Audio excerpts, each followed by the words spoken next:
నమస్తే, welcome to Lahari's classes. Welcome back to RRB NTPC UG exam preparation series. ఈ సిరీస్లో భాగంగా ఈరోజు మనం మోడర్న్ హిస్టరీకి సంబంధించి మోస్ట్ ఎక్స్పెక్టెడ్ క్వశ్చన్స్ చూద్దాము. So let's begin. First question, Plassey యుద్ధం ఏ సంవత్సరంలో జరిగింది అంటే 1757లో.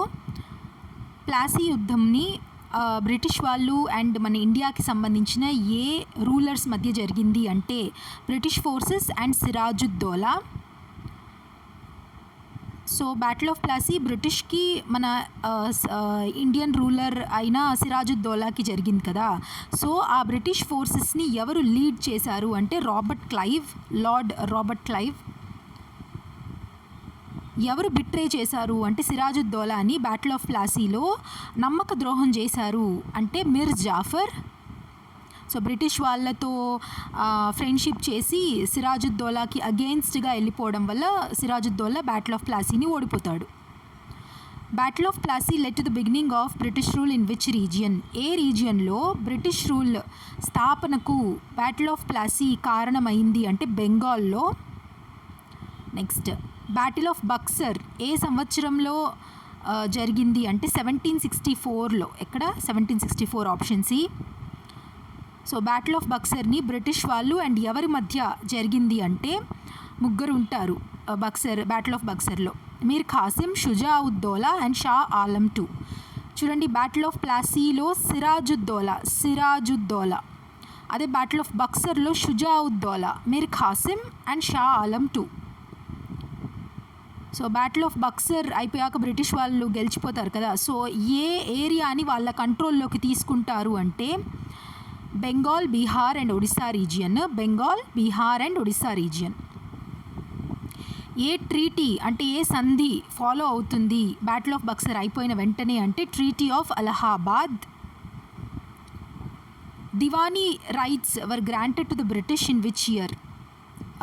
ఈ బెంగాల్ నవాబులు ఉంటారు కదా, వాళ్ళు ఏం చేస్తారు అంటే కొన్ని రైట్స్ బ్రిటిష్ వాళ్ళకి ఇస్తారనమాట. అంటే వాళ్ళు ఇక్కడ ట్రేడ్ చేసుకొని వాళ్ళు మనీ సంపాదించుకోవచ్చు. దివానీ రైట్స్, రెవెన్యూ రైట్స్ లాగా. సో ఏ సంవత్సరంలో వాళ్ళకి గ్రాంట్ చేశారు అంటే 1765లో. Who introduce the permanent settlement ఉంటుంది కదా ఈ ఫార్మింగ్లో.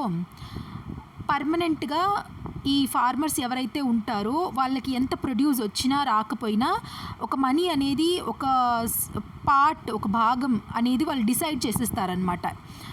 ఎన్ని సంవత్సరాలు అవుతున్నా వాళ్ళు ఎంత సంపాదించకపోయినా ఆ పొలం నుండి ఆ ఫార్మర్స్ కానీ ఆ టెనెంట్స్ కానీ అంత డబ్బులు, ఈ ఫిక్స్ చేసిన డబ్బుల్ని బ్రిటిష్ వాళ్ళకి కట్టేయాలి.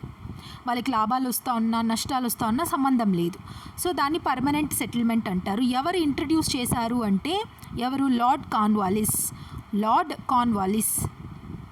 నెక్స్ట్, పర్మనెంట్ సెటిల్మెంట్ని ఏ సంవత్సరంలో ఇంట్రడ్యూస్ చేశారు అంటే 1793లో పర్మనెంట్ సెటిల్మెంట్ని ఇంట్రడ్యూస్ చేశారు. నెక్స్ట్, సబ్సిడియరీ అలయన్స్ని ఎవరు ఇంట్రడ్యూస్ చేశారు? Subsidiary alliance Wellesley. Doctrine of lapse ఎవరు ఇంట్రడ్యూస్ చేశారు? చాలా ఫేమస్ క్వశ్చన్, లార్డ్ డల్హౌసీ. ఏ సంవత్సరంలో? 1856లో. డాక్ట్రిన్ ఆఫ్ ల్యాప్స్ కింద ఎనెక్స్ చేయబడని రీజియన్ ఏంటి? ఎనెక్స్ చేయలేదు డాక్ట్రిన్ ఆఫ్ ల్యాప్స్ కింద అంటే అవధ్ రీజియన్ని డాక్ట్రిన్ ఆఫ్ ల్యాప్స్ కింద కాకుండా మిస్గవర్నెన్స్ అనే సాకుతో ఎనెక్స్ చేసుకున్నారనమాట. కానీ డాక్ట్రిన్ ఆఫ్ ల్యాప్స్ కింద ఎనెక్స్ చేయలేదు. డాక్ట్రిన్ ఆఫ్ ల్యాప్స్ కింద ఎనెక్స్ చేసినవి ఝాన్సీ, సతారా, నాగ్పూర్ ఇవి.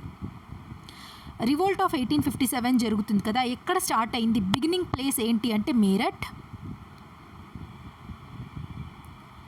రివోల్ట్ ఆఫ్ 1857 ఏ డేట్న బిగిన్ అయ్యింది? చాలా ఇంపార్టెంట్. 10th May 1857. సో ఈ రివోల్ట్ ఆఫ్ 1857 అప్పుడు లీడర్గా డిక్లేర్ చేస్తారు ఒక నవాబ్ని. ఎవరు అంటే Bahadur Shah II. Immediate cause ఏంటి రివోల్ట్ ఆఫ్ 1857కి అంటే గ్రీజ్డ్ క్యాట్రిడ్జెస్. ఈ గ్రీజ్డ్ క్యాట్రిడ్జెస్లో పిగ్ ఫ్యాట్ కానీ కౌ ఫ్యాట్ కానీ ఇలా యూస్ చేయడం వల్ల రిలీజియస్ బిలీఫ్స్ చాలా దెబ్బతిన్నాయి. సో ఇమీడియట్గా సోల్జర్సే బ్రిటిష్ వాళ్ళకి అగేన్స్ట్గా రివోల్ట్ ఇంకా స్టార్ట్ చేసేస్తారు. సో ఇమీడియట్ కాజ్ వచ్చి ఇవి కూడా కాజెసే. Doctrine of lapse, land revenue, trade policies ఇవన్నీ కూడా కాజెసే. కాకపోతే ఇవి లేటర్ పాయింట్లో యాడ్ అయ్యాయి. కానీ ఇమీడియట్ కాజ్, అప్పటికప్పుడు కాజ్ ఏంటి అంటే greased cartridges. So revolt of 1857 various places నుంచి జరుగుతుంది కదా. సో మంగల్ పాండే ఏ ప్లేస్ నుంచి బ్రిటిష్ వాళ్ళపైన అటాక్ చేశాడు అంటే బారక్పూర్. నెక్స్ట్ కాన్పూర్ నుంచి ఎవరు ఈ రివోల్ట్ని లీడ్ చేశారు అంటే కాన్పూర్ నుంచి ఎవరు? Nana Sahib, option B. Next Jhansi నుండి ఎవరు రివోల్ట్ చేశారంటే ఇంకెవరు? The great Rani Lakshmibai. ఝాన్సీ లక్ష్మీబాయి అని కూడా అంటాం కదా. సో ఝాన్సీ నుండి ఆమె బ్రిటిష్కి అగేన్స్ట్గా రివోల్ట్ ఆఫ్ 1857లో పార్టిసిపేట్ చేశారు. సో రివోల్ట్ ఆఫ్ 1857 ఎప్పుడు ఎండ్ అయిపోయింది? 1858కే ఎండ్ అయిపోయింది. Next after 1857 rule was transfer to, ఇప్పుడు ఇంకా కంపెనీ రూల్ చేయదు. ఆ బ్రిటిష్ ఈస్ట్ ఇండియా కంపెనీ ఇంకా రూల్ చేయదన్నమాట. 1857 రివోల్ట్తో కంపెనీ రూల్ ఖతం అయిపోయింది. తర్వాత నుంచి డైరెక్ట్గా బ్రిటిష్ క్రౌన్ మనల్ని రూల్ చేయడం స్టార్ట్ చేశారు, బ్రిటిష్ క్రౌన్. సో 1857 రివోల్ట్ తర్వాత బ్రిటిష్ క్రౌన్ రూల్ చేయడం స్టార్ట్ చేశారు మన ఇండియన్స్ని. So queen Victoria's proclamation was issued in, so war అయిపోయిన వెంటనే, రివోల్ట్ అయిపోయిన వెంటనే, 57 రివోల్ట్ అయిపోయిన వెంటనే 1858లో proclamation, queen Victoria's proclamation issue చేస్తారు. నెక్స్ట్ ఇండియన్ నేషనల్ కాంగ్రెస్ ఎప్పుడు ఫౌండ్ చేశారు అంటే 1885లో. ఎవరు founder? A O Hume.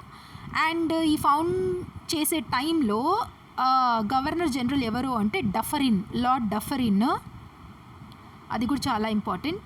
Partition of Bengal ఏ సంవత్సరంలో టేక్ ప్లేస్ అయ్యింది అంటే 1905. సో ఇది ఒక పెద్ద రీజన్ అనమాట ఎక్స్ట్రీమిస్ ఫేజ్ స్టార్ట్ అవ్వడానికి. ఎక్స్ట్రీమిస్ ఇంకా వాళ్ళ మిలిటెంట్ అపోజిషన్ని స్టార్ట్ చేస్తారు బ్రిటిష్ వాళ్ళ పైన. నెక్స్ట్ స్వదేశీ మూవ్మెంట్ స్టార్టెడ్ ఆఫ్టర్. స్వదేశీ మూవ్మెంట్ ఎప్పుడు స్టార్ట్ అవుతుంది? వెంటనే పార్టిషన్ ఆఫ్ బెంగాల్ జరుగుతున్నప్పుడే ఇంకా స్టార్ట్ అవుతుంది అనమాట. పార్టిషన్ ఆఫ్ బెంగాల్ ఏ గవర్నర్ జనరల్ చేశాడు? Lord Curzon. అసలు వీళ్ళ ముందర లార్డ్ అనడం కూడా ఇదే, కానీ ఆ బ్రిటిష్ వాళ్ళు వాళ్ళ నేమ్స్ ముందర లార్డ్ యాడ్ చేసుకుంటారు కాబట్టి మన బుక్స్లో కూడా లార్డ్ అని ఉంటుంది, కానీ they don't deserve to be called as lords. కానీ ఇంకా మనం ఏం చేయలేం, ఆప్షన్స్లో ఇంకా ఎగ్జామ్స్లో అంతా ఈ లార్డ్ అనేది యాడ్ అవుతూ ఉంటుంది. సో ఈ 1905 బెంగాల్ పార్టిషన్ చేసింది కర్జన్ అనే గవర్నర్ జనరల్. అత్యంత క్రూరంగా చేశాడు. Surat split happened in, Surat split ఎప్పుడు జరిగింది? 1907లో Surat split 1907. Next Jallian Walabagh massacre ఎప్పుడు జరిగింది? అత్యంత హీనమైన ఒక ఈవెంట్ మన హిస్టరీలో అంటే జలియన్ వాలాబాగ్ మసాకర్. సో అది 1919లో జరిగింది. సో ఎవరు అక్కడ గ్యాదర్ అయి ఉన్న క్రౌడ్ పైన ఫైరింగ్ చేశారు అంటే కాల్చడం స్టార్ట్ చేశారు అంటే General Dyer. Non cooperation movement ఎప్పుడు స్టార్ట్ అయింది? నాన్ కోఆపరేషన్ మూమెంట్ 1920s ఆ టైంలో, అంటే బ్రిటిష్ వాళ్ళకి ఏ విషయంలోనూ సహకరించకుండా ఉండడం, non cooperation movement.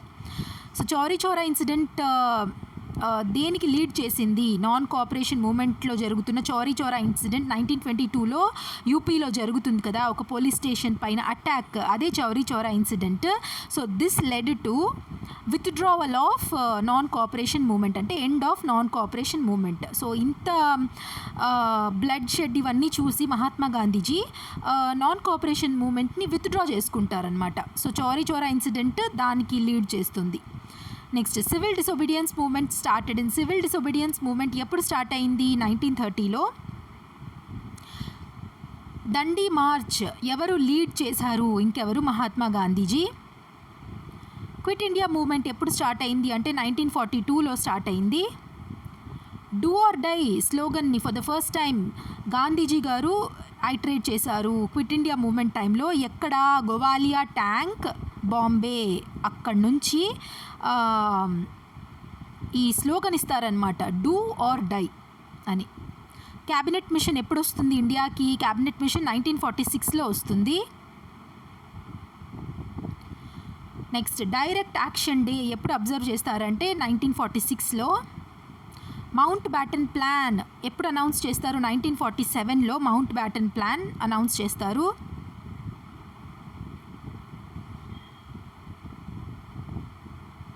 Next India became independent, ఇది మనందరికీ తెలుసు. 1947లో మనకి ఇండిపెండెన్స్ వస్తుంది. 1950లో మనం కాన్స్టిట్యూషన్ని అడాప్ట్ చేసుకుంటాము, రిపబ్లిక్ డే వస్తుంది. సో అది partition of India was based on. Partition of India ప్యూర్గా రిలీజియన్ బేసిస్ పైన అసలు ఇల్లాజికల్గా మనల్ని డివైడ్ చేసేస్తారు బ్రిటిష్ వాళ్ళు. ఒక ప్రాపర్ బౌండరీస్ లేదు, ఒక ప్రాపర్ డివిజన్ లేదు, ఏం లేదు. అలాగా రిలీజియన్ బేసిస్ పైన మనల్ని పార్టిషన్ చేసేస్తారు.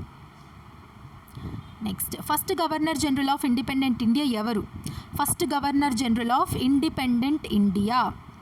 ఇండియన్ గవర్నర్ జనరల్ అని చెప్పలేదు. ఫస్ట్ గవర్నర్ జనరల్ అంటే మౌంట్ బ్యాటన్ వస్తాడు, లార్డ్ మౌంట్ బ్యాటన్ అని. అదే ఇండియన్ గవర్నర్ జనరల్ అని అడిగితే ఎవరు అంటే రాజగోపాల్చారీజీ. సో ఆప్షన్ సిలో ఉంది కదా. Indian governor general after independent India అంటే ఈయన. ఫస్ట్ గవర్నర్ జనరల్ ఇండియన్ అని మెన్షన్ చేయకుండా ఉంటే Mountbatten. Next constituent assembly ఎప్పుడు ఫామ్ చేశారు? కాన్స్టిట్యూయెంట్ అసెంబ్లీ ఎప్పుడు ఫామ్ చేశారు? 1946లో. Who was known as grand old man of India? Grand old man of India అని ఎవరిని అంటారు అంటే దాదాబాయ్ నరౌజీ గారిని. సో ఈయన ఒక బుక్ రాస్తారు, చాలా important book, poverty in India పైన. అది ఏంటో ఆ బుక్ నేమ్ నాకు కమెంట్ సెక్షన్లో చెప్పండి, చాలా important. Who gave slogan Swaraj is my birth right? Swaraj is my birth right అని ఎవరు స్లోగన్ ఇచ్చారు? ఇంకెవరు? ద గ్రేటెస్ట్ బాల్ గంగాధర్ తిలక్ గారు. నెక్స్ట్ ఇండియన్ నేషనల్ ఆర్మీ ఎవరి ద్వారా ఫామ్ చేయబడింది? ఎవరు ఫౌండర్ అంటే కెప్టెన్ మోహన్ సింగ్ గారు. 1942 సింగపూర్లో ఇండియన్ నేషనల్ ఆర్మీని ఆయన ఫౌండ్ చేస్తారు. లేటర్ 1943లో సుభాష్ చంద్రబోస్ గారు ఇంకా ఇండియన్ నేషనల్ ఆర్మీని ఆయన ఇంకా కమాండ్ చేయడం స్టార్ట్ చేస్తారనమాట, టేక్ ఓవర్ చేసుకుంటారు. సైమన్ కమిషన్ ఎప్పుడు వస్తుంది మన ఇండియాకి అంటే 1927 వస్తుంది. రిపోర్ట్ ఎప్పుడు ఇచ్చింది సైమన్ కమిషన్? మీరు నాకు కమెంట్ సెక్షన్లో చెప్పాలి. రిపోర్ట్ ఏ సంవత్సరంలో ఇచ్చింది? గవర్నమెంట్ ఆఫ్ ఇండియా యాక్ట్ 1935 ఏం ప్రొవైడ్ చేస్తుంది అంటే ఫెడరల్ స్ట్రక్చర్ని. ఇండిపెండెన్స్ని ప్రొవైడ్ చేసేది independence act, Indian independence act 1947. కానీ government of India act 1935 federal స్ట్రక్చర్ని ప్రొవైడ్ చేసింది. అంటే సెంటరు ఉంటుంది, స్టేట్స్ ఉంటాయి, రెండు కలిపి పరిపాలించడం. వాళ్ళ ఏరియాస్, ఏ ఏరియాస్లో వాళ్ళు లాస్ చేయగలుగుతారో అక్కడ లాస్ చేస్తూ ఇద్దరు కలిసి పరిపాలన చేయడం అనమాట. That is federal structure. So ఇవి టాప్ 50 MCQs. ఐ హోప్ మీకు రివిజన్ అయింది అనుకుంటున్నాను. అయి ఉంటే లైక్ చేయండి అండ్ కమెంట్ చేయండి. నేను అడిగిన క్వశ్చన్స్కి ఆన్సర్స్ కూడా చాలా important. So thank you so much for watching till the end. God bless you all. జై హింద్.